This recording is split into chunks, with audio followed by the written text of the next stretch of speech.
শীতের জড়তা ভেঙে প্রকৃতিতে এখন ঋতুরাজ বসন্তের দাপট।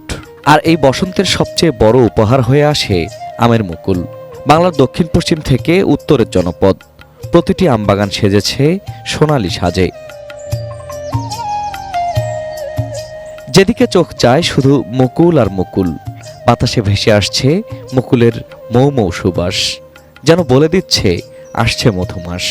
আমের রাজধানী খ্যাত চাঁপাইনবাবগঞ্জ, রাজশাহী, নওগাঁ কিংবা দক্ষিণ পশ্চিমের সাতক্ষীরা, মেহেরপুর থেকে শুরু করে উত্তরের নাটোর, দিনাজপুর, সবখানেই এখন মুকুলের রাজত্ব। দক্ষিণ পশ্চিমাঞ্চলের জেলা মেহেরপুরকে অনেকেই ভালোবেসে ডাকেন সুমিষ্ট আমের রাজধানী। মাঘের শেষ দিক থেকেই এখানে গাছে গাছে আমের মুকুলে আমের মৌসুমের আগমনী বার্তা। হিমসাগর, ল্যাংড়া, আম্রপালি, গোপালভোগ আর কাঁচা মিঠার বাগানে বাগানে এখন মুকুলের সমারোহ। এই অঞ্চলের হিমসাগর আম ভৌগোলিক জিআই পণ্য হিসেবে স্বীকৃতি পাওয়ার পর এখানকার আম চাষে এসেছে এক নতুন মাত্রা।